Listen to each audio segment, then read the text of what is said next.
제가 저한테 또 부여받은 게 디아스포라 미니스트리 사역 사례에 대해서 또 부탁을 받아서 제가 또 저 역시 또 이민자로서의 삶을 또 살았기 때문에 조금 저한테는 친근감이 있지 않나 하는 또 생각이 듭니다.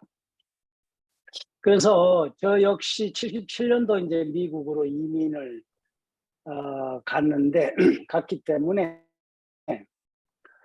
그래서 먼저 그 우리 미주 한인 이민 역사를 제가 한번 좀 찾아보고 또 한번 먼저 나누고 해보려고 그래요. 그래서 미주 한인 역사가 이제 시작되면서 우리 한인들의 또 이주가 시작이 된 건데, 그때 우리 그 알렌 선교사가 그 이후에 그 미국 대표부의 공사가 돼가지고 그 하와이 사탕수수 협회에 한인 노동자 모집을 위해서 그 유민원을 설치를 하게 됩니다. 이제 유민원이라기도 하고 수민원이라기도 하기도 부릅니다. 이게 아마 이제 고종 황제가 이제 시작 이민자들을 위해서 지금 말하자면 유민원이 뭐냐면은 홈오페어죠. 이민국이죠. 한국의 첫 그걸 설치하고 이제 그때부터 그 인천 내리 감리교회 그 조지 존슨 선교사가 이제 그런 이민자들을 모집을 하게 되고, 그 모집하는 과정에서 여기 보면은 안정수 장로와 평신도 김희재는 매일 102명, 101명 이렇게 좀 달라요. 근데 그 이주자를 위해서 그 갤리코 그 배를 타고 그때는 하와이 사탕수수 노동 이민자로 이제 가게 됐는데, 거기서 그 조지 목사님과 이제 여러 선교사들이 선상 예배를 인도 이제 하면서 그 이민을 떠나게 되죠. 그래서 그 이민을 가는 그 첫 이민자들은 어떠한 그런 낯선 땅에서의 삶에 대한 그런 두려움, 두려움 같은 게 이제 그들에게는 그 복음을 받아들일 수 있기에 좋은 기회라고 또 생각하고, 또 그때 예배를 드리고 또 복음을 전하면서 많은 또 헌신자들이 나오는 그런 일이 있었다고 합니다. 사실 저 역시 우리 이제 미주 이민을 가서 교회를 통해서 우리 한인 이민자들이 엄청난 많은 도움을 받습니다. 이제 목사님들이 새로운 교인들, 막 이민 온 교인들을 위해서 또 뭐 운전면허증을 내는 것부터 시작해서 직장 구하는 거, 뭐 또 여러 가지 이제 사회보장 같은 걸 어떻게 받는지 이런 것들을 교회를 통해서 엄청난 많은 도움을 받게 되죠.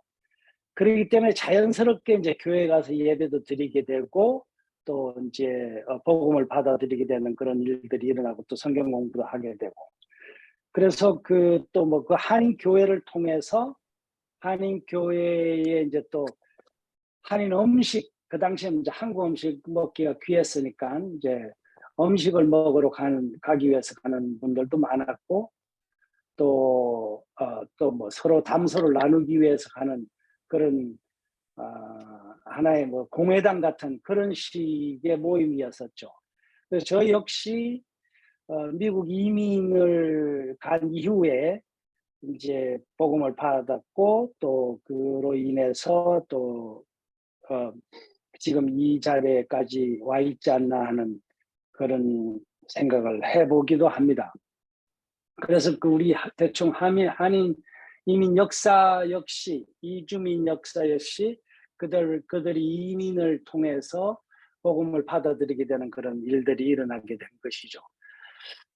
그래서 두 번째는 제가 나누고 싶은 건 디아스포라의 시대의 그 디아스포라 신학적 조망에 대해서 조금 나눠볼까요? 뭐 다는 사실이지만 하지만은 그래서 인류의 역사는 사실 이주의 역사라고 할 수 있다라고 이제 발표된 게 있고, 그리고 패드릭 노르우드의 그 얘기대로 인간들은 그들이 이주해 살았던 어느 곳에든지 궁극적 피난처여 최종적 고향이었던 곳에서 하나님을 발견했다라는 발표도 있어요. 그래서 사실 이걸 보면은 이 지금 현재 미국이나 어떤 다른 뭐 브라질이나 우리 한국 사람들의 이민자들을 보면은 이제 거기가 그들의 고향이라고 할 수 있죠. 저 역시 이제 뭐 한국은 거의 이제 잊어버린 상태고, 미국이 나의 고향이고 나의 이제 2세, 3세들이 자라나는 곳이기 때문에 이제 거기서 살게 돼서 그것이 우리의 피난처 또 최종적 고향이라고 얘기할 수 있죠. 또 저 역시 그곳에서 또 하나님을 발견했다는 것을 부인할 수 없던 것이고, 그리고 또 그 디아스포라의 성경적 조망에 대해서 한번 좀 한번 훑고 가면은 어떨까 싶어서 좀 정리해봤습니다. 인간이 지면에 흩어지는 것은 하나님의 창조의 원리라는 것이죠. 하나님이 그들에게 복을 주시며 그들에게 이르시되 생육하고 번성하여 땅에 충만하라. 땅을 정복하라. 바다의 고기와 공중의 새와 땅에 움직이는 모든 생물을 다스리라 하시니라. 그리고 또 창세기 9장 1절이 또 보면은 노아의 후손들에게 주신 축복이었다는 것이죠. 그래서 9장 1절에 보면 하나님이 노아와 그 아들에게 복을 주시며 그들에게 이르시되 생육하고 번성하여 땅에 충만하라. 여기 보면 be fruitful and increase in number fill on the earth, 이렇게 얘기하는 거면 그런 우리들에게 주신 축복이라는 것이죠. 그러나 이제 뭐 우리가 다 알다시피 바벨탑을 통해서 우리가 흩어짐을 면하려고 이제 안달했던 거, 그걸 알 수가 있죠. 그래서 대충 그 성경적 디아스포라 시대의 성경적 조망을 한번 봤습니다. 그래서 이민자의 사회적 특징에 대해서 좀 한번 나눠보고 싶습니다. 이주민들은 고향을 떠나 전통적인 문화와 종교적인 관습에서 자유로워진다. 그런 것 같아요. 이제 고향을 떠나와서 이제 새로운 뭐 우리 한국 같은 사람들은 미주로 이민을 갔든지 아니면 브라질로도 우리 한국 분들 이민을 많이 갔고, 브라질로 갔든 어디로 갔든 그곳에서 그 전통적인 문화를 접하고 또 종교적인 생활을 하게 되죠. 예전에 한국에서 생활했던 모든 그런 전통적 문화는 이제 거기에서는 자유로워진다는 것이죠. 그리고 내가 또 미국으로 이제 이민 간 사람 중에 하나인데, 처음에 가서는 좀 이렇게 좀 건방지게 좀 웨스터나이즈가 되고 싶어서 막 이렇게 좀 그런 적이 있어요. 네, 그런 것들을 보면은 우리 한국에서 내가 가지고 있던 모든 문화나 종교적인 것에서 또 자유롭게 간다는 것도 알 수가 있게 된 것 같습니다. 그리고 두 번째는 서구 문화의 세속적인 가치에 도전을 받는 거죠. 그 새로운 그 웨스터나이즈가 된 거에 대해서 굉장히 프라우드하고, 그리고 이제 또 뭐 몇 년 만에 고국을 방문하면 또 이렇게 괜히 좀 거들먹거리기도 하고, 그런 그 서구 문화를 굉장히 좀 받아들이려고 많이 노력을 하는 걸 알 수가 있습니다. 그리고 또 사회 정착과 적응의 과정에서 안정감을 필요로 한다. 예. 그래서 또 우리 그런 그 이민자들의 삶이 그런 사회 정착이라든지 거기에 적응하려고 그런 과정에서 굉장한 안정감이 많이 필요로 하기도 합니다. 그래서 또 이민 사회는 세대 간의 갈등을 또 경험하게 됩니다. 이건 뭐 여러분들 제가 말씀 안 드려도 뭐 지금 여러분들이 다 이 남아공이나 또 선교지로 와서 1세로 오셔서 2세들이 지금 자라나면서 그런 세대 간의 갈등들을 경험하는 거는 뭐 미국은 뭐 굉장한 갈등이 있죠. 2세들과의 갈등, 그리고 교회에서도 그런 갈등들을 우리가 많이 경험하게 되더라고요. 그리고 세계 역사 속에서 두드러진 도시화 현상과 디아스포라의 현상을 한번 또 살펴보기로 하는데요. 그 아시아 위클지에 보면은 이제 이런 제 기사가 있습니다. Agriculture era, 그러니까는 농장 이민 since start humanity until 1970. 그러니까는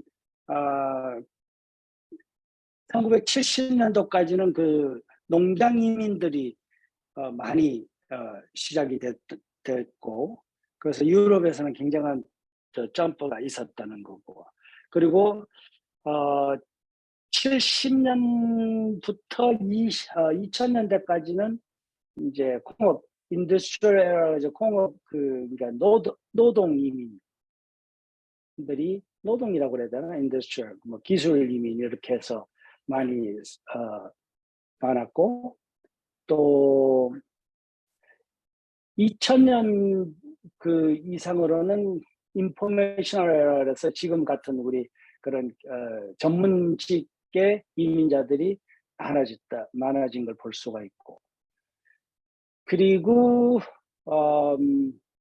the urbanization and diaspora in last half a century, 이제 앞으로의 그 도시 그 이민자들이 계속해서 성장하지 않을까 하는 그런 발표가 있었습니다. 디아스포라 사역의 구분을 좀 만들어 봤습니다. 첫 번째는 for the diaspora, 그래서 디아스포라를 위한 사역. 그리고 두 번째는 beyond diaspora, 디아스포라를 넘어서서 진행되는 사역. 그리고 디아스포라를 통한 사역, 이렇게 세 가지를 한번 사역의 구분을 해봤습니다. 그래서 제가 또 이건 또 디아스포라 사례를 케이스 스터디를 하는 거니까 제가 그동안 그 디아스포라 사역을 했던 케이스를 한번 좀 잠시 나누려고 합니다. 첫 번째 그 디아스포라를 위한 사역은 사역의 사례를 한번 보려고 해요. 그래서 디아스포라를 위한 사역이라는 것은 What is the ministry of diaspora? 이렇게 퀘스천을 해보면서 그 디아스포라를 위한 사역은 초기 이게 내가 뭘 잘못했구나. 아직 새 문화와 환경에 적응이 안 된 사람들에게 접근하여 복음의 문을 여는 사역. 오타가 이기네요. 이제 그렇게 한번 얘기를 할 수가 있습니다. 그래서 보면은 오늘날 세상에 다양한 디아스포라가 있다는 것이죠. 자발적인 디아스포라. 거기에서 보면 학생, 근로자, 이민자, 기술노동자, 투자, 이민자 등등 이렇게 나눌 수가 있고, 또 비자발적 디아스포라가 있죠. 난민, 전쟁과 휴먼 트래피킹, 또 은연중에 국경을 넘어간 사람들 등등 있고, 그리고 처음 친척 아비집을 떠나 다른 문화권에 정착할 때 이들은 보기에는 강해 보여도 상황에 빠르게 대처하기 위해서 마음의 문을 활짝 열고 있다. 이미 한 차례 큰 변화를 경험했기에 세계관의 변화는 가능한 일이다.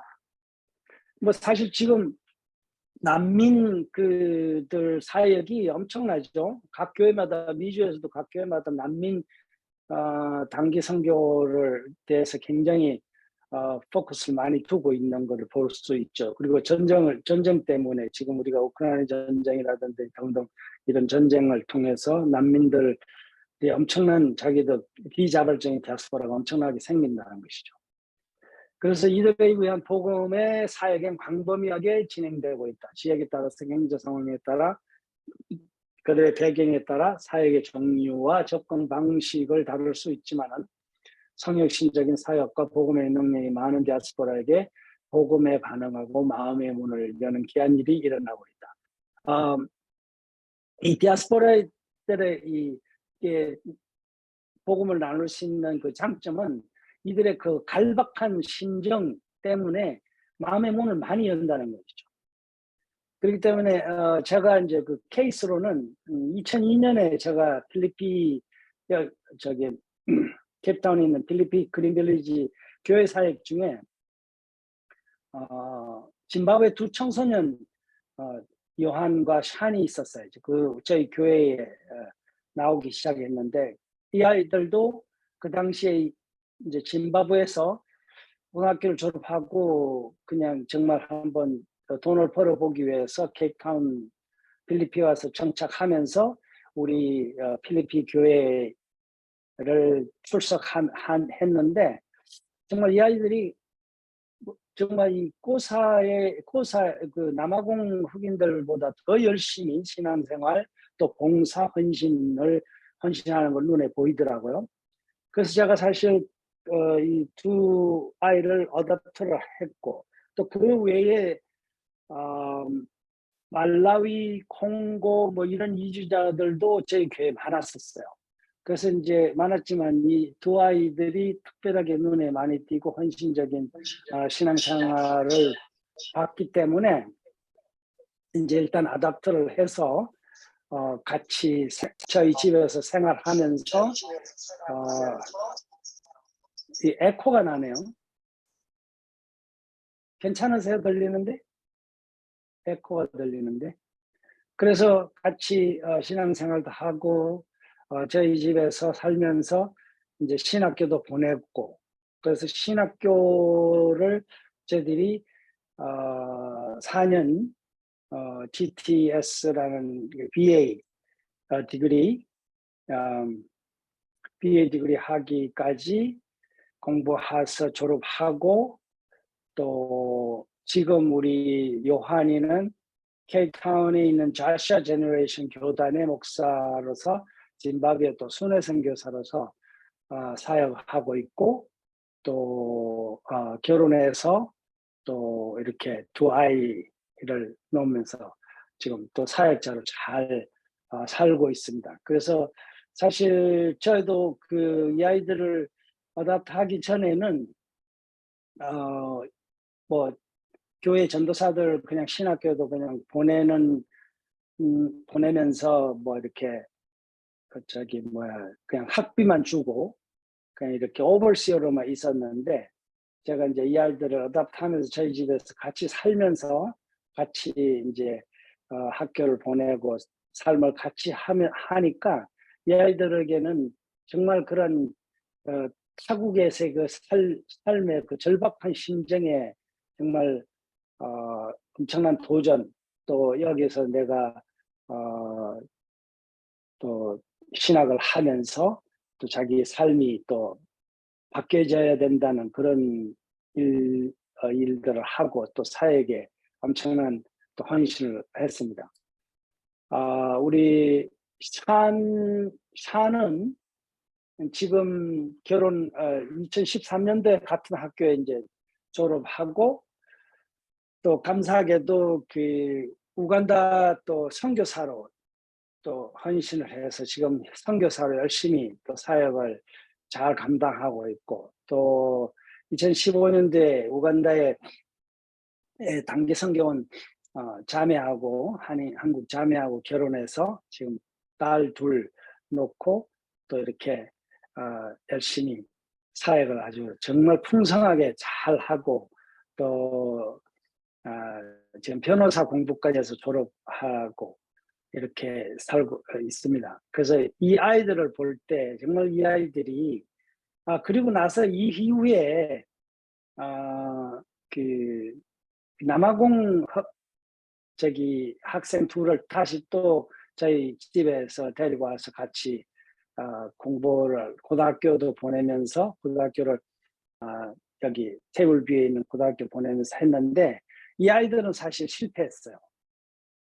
그러니까 그 이 두 아이들을 이렇게 컴페어해 보면 비교해 보면은 정말 이 짐바브웨에서 그런 이민자로서 와서 그런 절박한 심정에 말씀을 붙던 아이들하고 또 남아공에서 살면서 남아공에서의 그런 삶을 살다가 자기들이 또 삶이 변하는 과정 이런 것들을 볼 때는 확연한 차이가 있죠.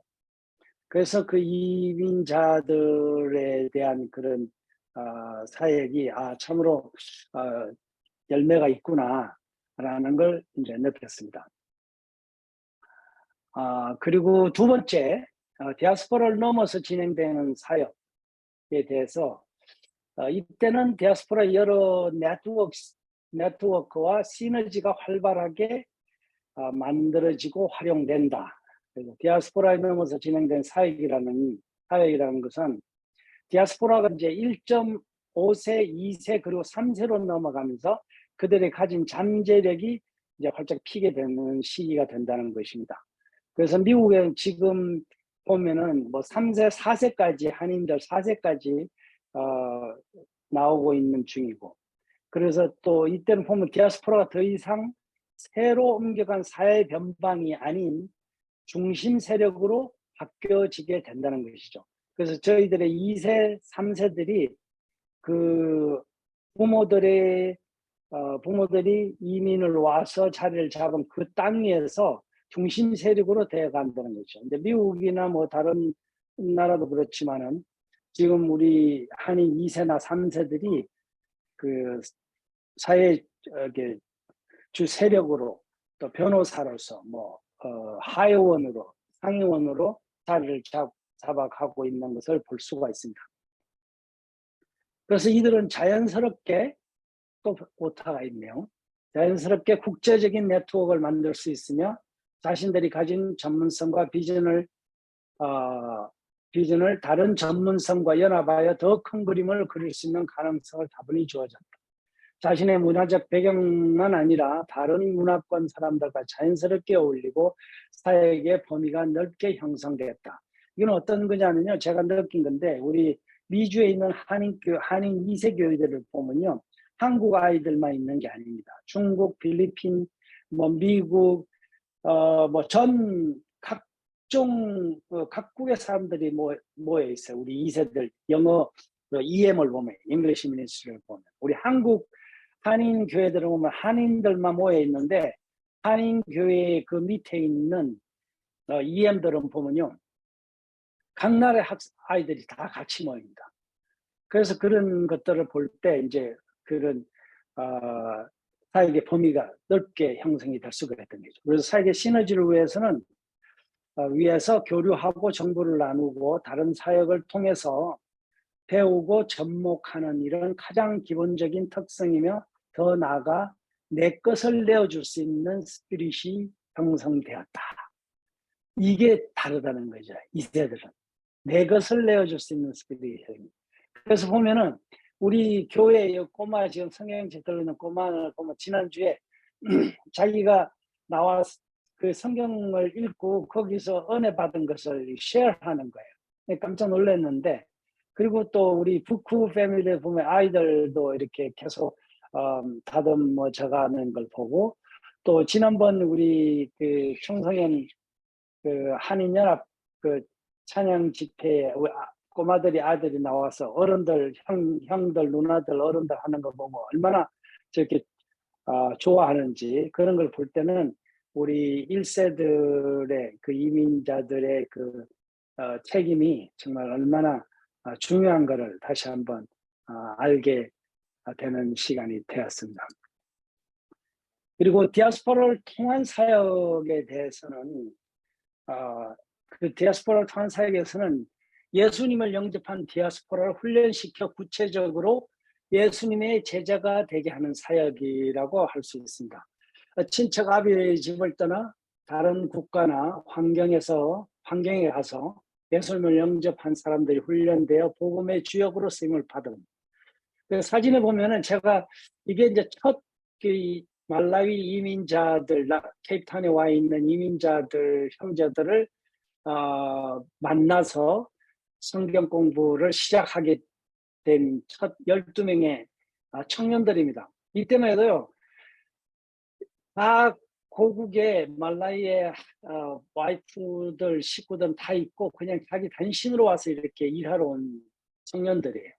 그래서 이 청년들을 이제 함께 하면서 이제 사역이 시작이 되었고, 특히 비자발적으로 떠나온 사람들은 어려움을 겪으면서 마음의 문이 열렸고 사역지로 변신했을 때 어떻게 마음의 문을 열 수 있는가, 복음의 대상자들을 마음을 잘 알고 그들의 관점에서 접근할 수 있다. 정말 이 청년들을 훈련하고 가르치고 교회를 시작할 때 너무 쉬웠어요. 너무 복음을 잘 받으니. 그리고 특별히 또 말라위는 그 CCAP 장로 교단이 너무 잘 돼 있고 이들이 가지고 있는 기본적인 신앙 때문에 또 쉬웠기도 했지만은 이들이 받아들이는 것들이 받아들이는 것들이 쉬운 게 왜 그러냐면은 이곳의 그 절박한 그 심정 때문에 또 교회를 통해서 위로받고 또 우리가 하는 사역을 통해서 위로받고 그들의 안식을 가질 수 있다는 것에 대해서 마음의 문을 참 많이 이렇게 열고 받아들이는 것 같았습니다. 그래서 복음의 대상이 가진 복음에 대한 수용성을 활용할 수 있는 특이성이라 할 수 있죠. 그래서 복음을 가슴으로 받아서 삶의 변화를 가져왔기에 복음을 전할 때 간절함과 삶의 간정이 있다. 다리를 놓는 자가 되어서 그들의 근접한 문화권에 다시 다가갈 수 있는 경쟁력이 있다. 복음을 영접한 사람들을 계속 제자 훈련을 시키고 미래의 사역자로 키워낼 수 있는 잠재력, 리프로덕션이 있다는 것이죠. 그래서 저희 교인 중에서 재파송을 해서 자기 나라에 가서 다시 복음을 전할 수 있는 그 리프로덕션이 몇 명이 있습니다. 그래서 지금 제일 사진에 보는 왼쪽에 모파시라는 청년은 지금 한 8년 만에 고국으로 다시 돌아갔습니다. 여기서 생활하다. 저희 교회에서 뭐 정말 하루도 안 빠지고 신앙생활을 하면서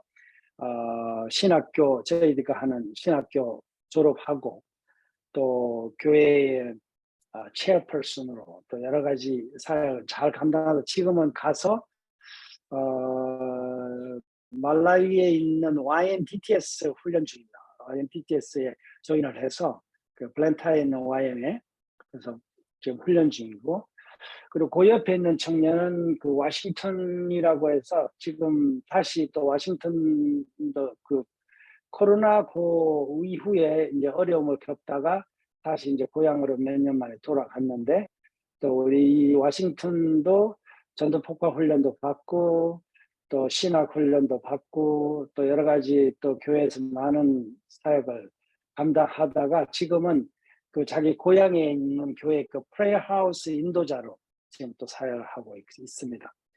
그리고 제일 오른쪽에 있는 이제 이렇게 마이크 칠렘바라고 이 청년은 저희 파트너스 아프리카에서 현지 선교사로 목사 안수까지 줘서 파송을 했습니다.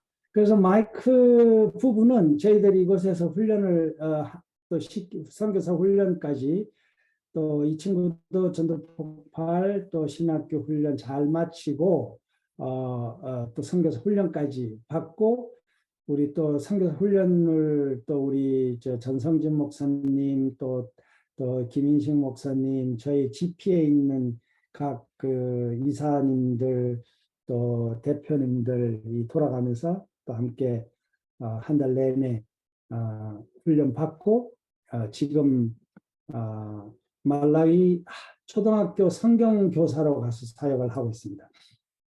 그래서 저희들이 파송을 했고 이제 그러니까 이제 이점은 이거예요. 현지 선교사를 파송할 때 장점은 첫째, 그 사역비, 선교비를 우리 한인 선교사들보다 훨씬 적게 후원을 해도 사역을 할 수 있다. 그리고 언어 훈련이 필요 없다. 그리고 컬처 샥이 없다. 문화가 빨리 적응한다. 그리고 루럴 에리아 들어가서 언제든지 마음대로 사역을 할 수 있다. 이런 장점들이 많죠. 그래서 지금 파송 후에 지금 우리 마이크 선교사는 초등학교 성경 교사로 그 루럴 에리아에서 전기도 없고 물도 길러 먹어야 되는 그곳에서 학교 안에 있는 사택에서 지금 열심히 사역하고 매일 사역하고 주일 예배 주일 학교 감당하고 토요일 날은 또 다른 학교 가서 사역을 또 열심히 하는 걸 보면 그런 장점이 있지 않나 하는 생각을 해봅니다. 디아스포라의 문자는 뭐 다 아시는 것지만 한번 그냥 훑고 지나가고 싶습니다. 그래서 디아스포라의 문자적 의미는 농부가 씨앗을 한 큼 뿌린다. 근데 이게 뿌린다는 게 그냥 아무데나 확 scattered around 아무데나 뿌리는 게 아니라 정확하게 하나님께서 정확하게 뿌린다는 뜻이랍니다. 씨앗을 뿌리지만 농부가요 씨앗을 뿌릴 때 정확하게 뿌린다는 거죠. 아무데나 뿌리지 않는다는 것이죠. 그 잘 자랄 수 있는 그 좋은 밭에 뿌린다는 그런 뜻이라고 생각합니다. 그래서 그 퍼져 간다는 그런 의미를 담고 있고 씨앗 안에는 이제 뭐 생명이 있다는 우리가 너무 잘 알고 그 씨앗 안에 담겨 있는 생명력 때문에 씨앗이 결실하는 것은 시간이 필요한다는 것이죠. 그래서 우리 예수님의 명령에 보면은 한국 저기에는 성경에는 풍성한 가시라고 나오는데 영어에는 bear fruit that will last. 마지막에 과실을 맺는다라는 얘기가 있죠. 그래서 시간이 필요하다는 것이죠. 그래서 지상대명령의 제석으로는 우리가 그러므로 가서 모든 민족으로 제자를 삼아 아버지와 아들과 성령의 이름으로 세례를 베풀고 내가 너에게 분부한 모든 것을 가르쳐 지키게 하라. 이 가라는 것이 그게 지리적, 물리적으로 떠난다는 얘기를 하는 겁니다. 그래서 우리 주변에 타민족에게 접근하라라고 얘기를 할 수가 있고, 현지 지도력 개발의 중요성, 또 디아스포라 2세, 3세의 결실, 그리고 MK 사역의 투자, 디딤돌 1세의 발판을 밟고 올라가다. 그래서 이제 우리가 나중에 또 나누겠지만은 MK 사역에 대한 우리 투자가 우리 1세 선교사들이 가져야 한다는 생각이 듭니다. 우리를 밟고 올라서서 MK들이 우리의 제2의 선교사가 될 수 있는 일들을 저희들이 해야 되지 않겠나 하는 생각을 해봅니다. 도시 선교와 디아스포라에 대해서 잠깐 나누려고 합니다. 메가시티 미니스트리 파스터 팀 캐럴가 얘기한 거죠. You walk out a door and walk at any direction at any given metropolitan city for radius of 2 miles. The chances are you are going to meet at least 30 different people group. 도시 어느 곳을 2마일 반경을 다니다 보면은 우리가 한 30종류의 다른 사람들을 만날 수 있다고 하는 말인데 정말 사실 그렇습니다. 뭐 특정한 도시를 빼놓고 특별히 이제 로스앤젤레스나 우리 여기 특별히 또 케이프타운이라든지 이런 데는 뭐 레인보우 컨트리라고 부를 수 있을 정도로 많은 종족들이 살고 있다는 것이죠. 그래서 그 디아스포라가 이제 디아스포라와 도시와의 만남이라는 것이죠. 그 난민들이 중소도시로 진출, 그들에게 접근 가능한 사역, 난민 선교, 절박한 상황에 직면해 있는 사람들을 에게 복음을 전하는 것이죠. 지금 보면 뭐 우크라이나나 뭐 모든 전쟁 난민 선교서 지금 난민 뭐 우크라이나뿐만 아니라 지금 남미도 많이 있습니다. 난민 선교가. 그들에게는 정말 그 복음을 받아들일 수 있는 마음의 문이 열려 있다는 것이죠. 그래서 이 말레이시아에 보면요, 중국 디아스포라가 35% 한때는 35%였답니다. 제가 예전에 말레이시아를 방문했을 때 너무 중국 사람들이 많아서 이제 제가 좀 찾아봤는데 이렇게 2주 한때는 35% 중국계가 있었는데 지금은 20%로 좀 줄어졌답니다. 그래서 그러나 이 중국 사람들이 그 말레이시아 경제를 80%를 담당하고 있답니다. 그렇기 때문에 중국 교회가 말레이시아에서는 엄청난 대형 교회가 많습니다. 그것도 영어로. 대단하더라고요. 저도 그 중국 교회, 말레이시아 중국 교회에 가봤는데 뭐 1세, 2세, 3세들까지 그 교회에 나오는데 중국 사람들이 교회가 아주 엄청난 부흥과 성장을 이루고 있는 것을 봤습니다.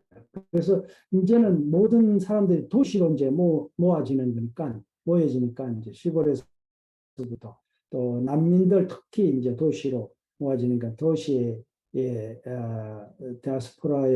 디아스포라들의 도시로 들어오는 그런 사람들에게 저희들의 사역이 필요하지 않은 생각을 해봅니다.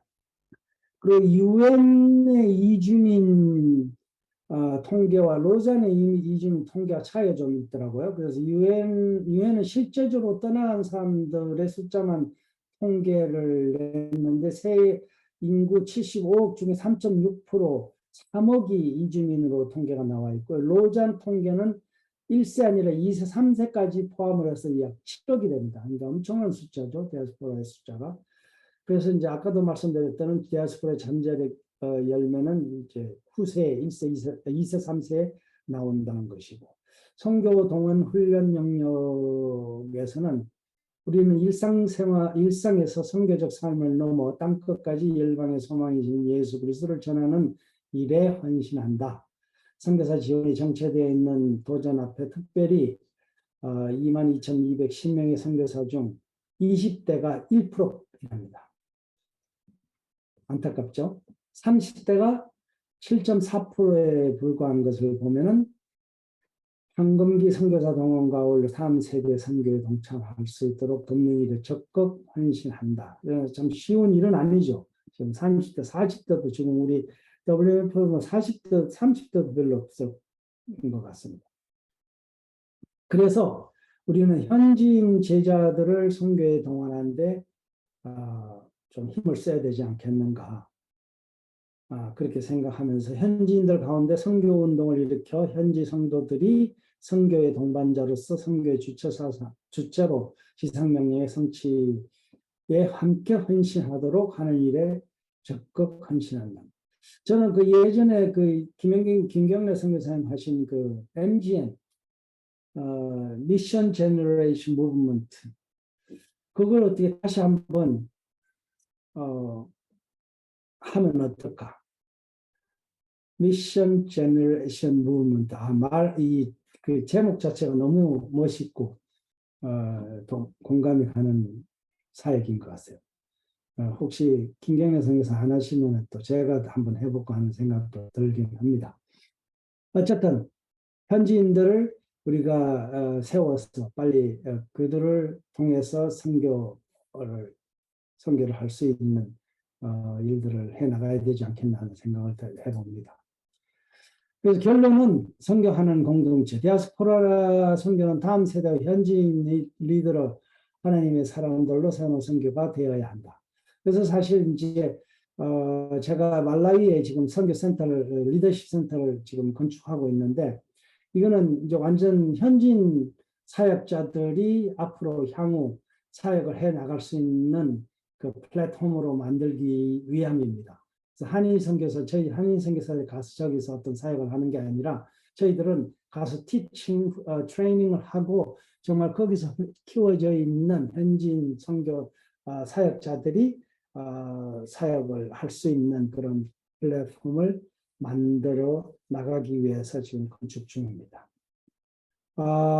마지막으로 한 가지만 이거는 그냥 부제로 제가 나누는 건데 디아스포라 미셔널로지 네 단계가 있어서 한번 적어봤습니다. 첫째는 디아스포라 민족을 향한 외부인 선교사와 부사역자가 그들에게 복음을 전하고 제자화하는 것이다.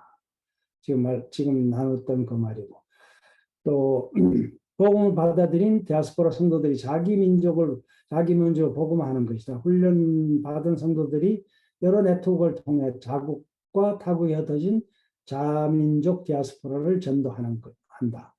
또 세 번째는 디아스포라 성도들이 호스트 나라나 그들의 모국 그리고 땅끝까지 흩어져 사는 타 문화권 민족들에게 복음을 전하도록 하는 것이다. 또 네 번째는 디아스포라가 살아가는 호스트 나라가 성도들을 개인이나 교회 차원에서 동원해 디아스포라 성도들과 함께 타문화 선교에 동참하도록 하는 것이다. 네, 그렇게 한번 나누면서 제가 발제한 것을 마칩니다. 감사합니다.